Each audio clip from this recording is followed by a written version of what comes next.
हूँ उस जियो ट्यूब की लागत जो बताई जा रही है कागज में, वो तकरीबन 2 करोड़ रुपए से ऊपर है।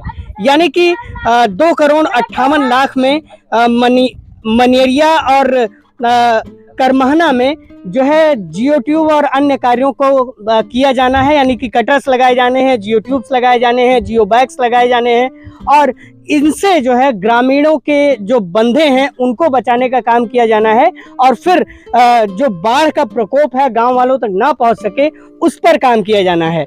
लेकिन मैं जिस काम को देख पा रहा हूं यहाँ पर, अगर गांव वालों की माने तो तकरीबन 58 जियो ट्यूब्स अब तक लगाए गए हैं। कुछ दिनों पहले जिला अधिकारी यहाँ पर आए और उन्होंने दौरा किया सीडीओ और इत्यादि अधिकारियों के साथ कि जो है गांवों में जो बाढ़ के बचाव के लिए काम किया जा रहा है वो कितना कारगर साबित हो रहा है।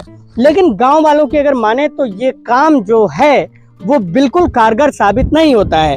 इसी पर हम लोग ग्राउंड रिपोर्ट करने के लिए इस गांव में खड़े हैं। ये चित्तर खमरिया है और स्थिति यह है कि गांव से तकरीबन 200 मीटर की दूरी पर ही ये नदी बह रही है और ये जो मेरे पीछे आप बिजली के लाइन देख रहे हैं उसी पर वो सड़क जाती है और उसी को बांध कहा जा रहा है, जिसे भड़रिया बलरामपुर बांध कहा जाता है। भड़रिया यानी कि सिद्धार्थनगर जिले में पड़ता है और बलरामपुर यानी कि ये बांध जो है रामपुर से शुरू होता है और भड़रिया तक जाता है, जिसकी लंबाई तकरीबन 70 किलोमीटर है। अब इसमें पिछले साल भी तकरीबन 7 करोड़ रुपए की लागत से काम करवाया गया था और 1.5 किलोमीटर तक में काम करवाया गया था। इस बार फिर लगभग 3 करोड़ रुपए या 4 करोड़ रुपए की लागत से फिर काम करवाया जा रहा है और ये काम जो है लगातार चल रहा है। गांव वालों से जानकारी लेंगे और ये जानने की कोशिश करेंगे कि क्या स्थिति है अभी। क्या नाम है भैया आपका? पुतीलाल। पुतीलाल, क्या हो गया? आप गांव में आप रहते हैं। गांव में यही है कि बाढ़ आता है, रुकता नहीं है पानी। बस यही है मजबूरी कि अगर ये रुक जाए तो बहुत अच्छा होगा। कटान नहीं रुक रही है। हाँ, कटान नहीं रुक रही है। आते हैं सब लगाते हैं, 10-12 दिन काम लगाते हैं, उसके बाद चले जाते हैं घरे सब। मतलब 10-12 दिन में आप लोगों को ये काम करवा के ये सब समेट के चले जाते हैं? हाँ, समेट के चले जाते हैं। अच्छा से काम नहीं होता है। काम सही होना चाहिए। काम सही नहीं हो रहा है। नहीं हो रहा है। अच्छा, डीएम साहब आए थे अभी आपके यहाँ? अब आए थे डीएम साहब तो हम रहन नहीं, हम तो गांव पे नहीं रहे, चले गए। क्या कहा गांव वालों से? आपकी कुछ बात हुई? अब गांव से यही बात है कि ये पानी नहीं रुक पाता है, आता है तो इस पे पत्थर लगवा दीजिए। हाँ, पत्थर लगे तब काम बनेगा। हाँ। क्या नाम है दादा? छबलाल। छबलाल दादा, क्या हो गया? बाढ़ से जो बचाव का काम चल रहा है वो कितना कारगर नजर आ रहा है आपको? कारगर ना आए है साहब, वो बेकार है काम का, सब मेहनत बेकार है।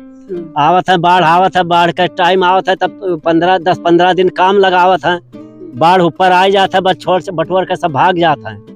तो 15 दिन में बाढ़ से बचाने की जुगाड़ चल रही है आप लोगों की? हाँ तो साहब अभी हमें लोगन पाथर न लागे जब तक ये गांव बची ना।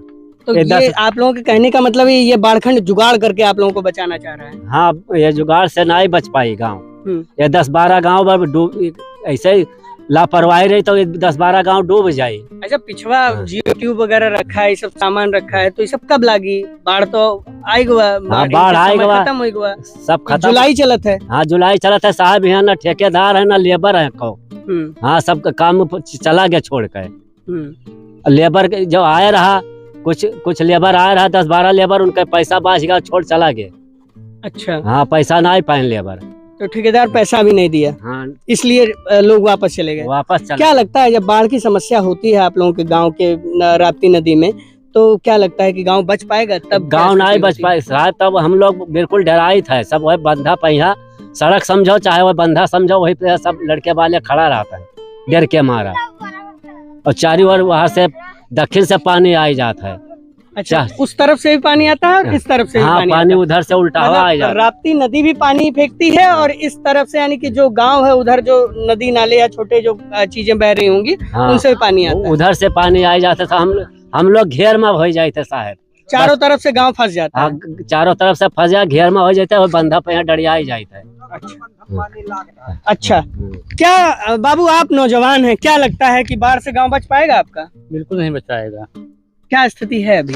अभी तो स्थिति से खाली गांव को लापरवाही कर समझ रहे हैं, बस और कुछ नहीं कर रहे हैं। हाँ। कितने गांव होंगे इसके जद में? लगभग इसके 4-5 गांव होंगे। इस लाइन में हाँ, इस लाइन में 4-5 गांव 4-5 गाँव हैं 4-5 गांव जिन्हें बचाने का जुगाड़ चल रहा है। जी। तो ये जुगाड़ है या जुगाड़ है? ये गांव को दिखावटी है, सिर्फ आते हैं 10-15 दिन करते हैं, फिर चले जाते हैं, फिर गांव को दिखाते हैं और कुछ नहीं करते हैं। गांव और अधिकारियों को केवल हाँ, दिखा हैं। देते हैं, बस चले जाते हैं। और जो रखा हुआ सामान है वो बाढ़ आएगा, फिर बाद में लगाएंगे, वो बह जाएगा सब। तो इस तरह से आप लोगों का गांव बच पाएगा? सरकार कोई इस पर नजर नहीं कर रही है, क्योंकि आते हैं चक्कर चले जाते हैं पर कोई काम नहीं करते हैं। हाँ, समस्या है, समस्या बहुत है, क्योंकि अधिकारी आते हैं चक्कर चले जाते हैं, और जो यहाँ के वो हैं, क्या कहते हैं, जो मतलब मुंशी जो इसे ठेकेदार हैं, वो पैसा खा लेते हैं इसे, कोई काम नहीं करते हैं। 2-4 टूप इधर लगाएंगे उधर लगाएंगे, संपूर्ण काम नहीं हो पाता है यहाँ पर। क्योंकि जो पूरा एक मतलब संपूर्ण काम करें शुरू से, जब नदी कटता है तो ये ऐसा हाल ना हो, या पत्थर लगे या इसी को करें, पर कोई काम नहीं होता है। आधा काम करते हैं, अधूरे छोड़ देते हैं, तो अधूरा काम नहीं रुकेगा, नहीं रुकेगा। बिल्कुल नहीं रुकेगा। अब ये जियो बैग्स पड़े हुए हैं, और ये किनारा जो है, आप अगर मैं दिखाऊं अपने कैमरा सहयोगी से कहूं कि दिखाएं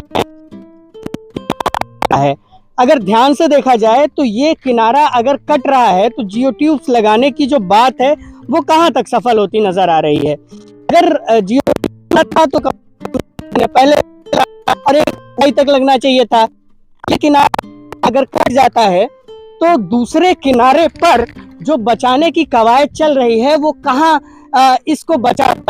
और जिस तरह से बचाने की कवायद चल रही है, मेरे 1 फीट दूरी से राप्ती नदी बह रही है, और ये कैमरा सहयोगी से कहूँगा नीचे आए जरा सा और दिखाएं कि जो है जो किनारे कट रहे हैं उनको कैसे बचाया जा सकता है। तो गांव वालों का जो कहना है कि ये जुगात नहीं जुगाड़ है, तो ये जुगाड़ ही है एक तरीके से, बस इसे किसी तरह से कागज में कोरम की पूर्ति की जा रही है, और कोरम पूर्ति करके अधिकारी अपना पीठ तो थपथपा लेते हैं मंत्रियों के सामने, मुख्यमंत्री के सामने, लेकिन जो ईमानदार सरकार वाली बात है वो यहाँ पर फेल होती नजर आती है। क्योंकि अधिकारियों के द्वारा जब करोड़ों का बजट, लगभग 4 करोड़ का बजट ये है, और पिछले साल 7 करोड़ का बजट लगभग लगाया गया, तो जो है जब 12-14 करोड़ में काम हो रहा है, तो 11-12 करोड़ में काम हो रहा है, तो काम जमीन पर क्यों नहीं दिख रहा है। और जियो ट्यूब्स लगाने की लागत कितनी है ये मेरे समझ से तो बाहर है, लेकिन अधिकारियों को इस बारे में सोचना चाहिए कि जब गांव वालों को पुख्ता काम की जरूरत है, जब उन्हें एक मजबूत काम की जरूरत है, तो क्यों ना जितने किलोमीटर में जरूरत है वहां पर बोल्डर्स लगा दिए जाएं, पक्का काम करवा दिया जाए, जिससे जो है बार बार ना तो सरकार को पैसा खर्च करना पड़े और ना ही गांव वालों को बार बार बाढ़ और कटान का डर ही सताए। बलरामपुर से मैं Yogendra Tripathi, decoding democracy news के लिए।